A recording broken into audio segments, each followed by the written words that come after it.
সিলেটের কোম্পানীগঞ্জের ভোলাগঞ্জ ও গোয়াইনঘাটের জাফলং পর্যটন কেন্দ্র থেকে অবৈধভাবে সাদা পাথর লুটের ঘটনায় অজ্ঞাতনামায় ১৫০০ জনকে আসামি করে মামলা দায়ের করা হয়েছে। মামলার পর অভিযান চালিয়ে ৫ জনকে আটক করেছে পুলিশ। মামলাটি করেছেন খনিজ সম্পদ উন্নয়ন ব্যুরোর মহাপরিচালক মোহাম্মদ আনোয়ারুল হাবিব। এলএমই সার্টিফাইড বিশ্বসেরা কপারে তৈরি ওয়ালটন কেবলস, যা আপনার স্থাপনাকে রাখবে সব সময় নিরাপদ। এর আগে কয়েক সপ্তাহ ধরে নজিরবিহীন লুটপাট হয়। ভোলাগঞ্জ এলাকা থেকে প্রায় ২ লাখ ঘনফুট সাদা পাথর ও ৬ লাখ ঘনফুট বালু লুট হয়েছে। এই ঘটনায় দেশ জুড়ে শুরু হয় তুমুল সমালোচনা। চুরি হওয়া পাথর উদ্ধার ও নিরাপত্তা জোরদারে পদক্ষেপ নিয়েছে জেলা প্রশাসন।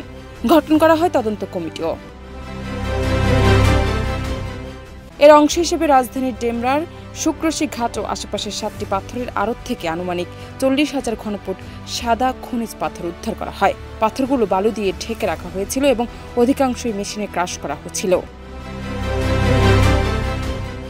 তবে পাথর ফিরতে শুরু করলেও প্রশ্ন থেকে যাচ্ছে অনেক। স্থানীয়রা বলছেন, প্রতিদিন যে হারে পাথর লুটে নেওয়া হয়েছিল ফিরছে তার তুলনায় অতি নগণ্য। তাই দৃষ্টিনন্দন এই পর্যটন কেন্দ্র সহসাই আগের রূপে ফিরবে কিনা তা নিয়ে আছে সংশয়। জান্নাত নিপু, দেশ রূপান্তর।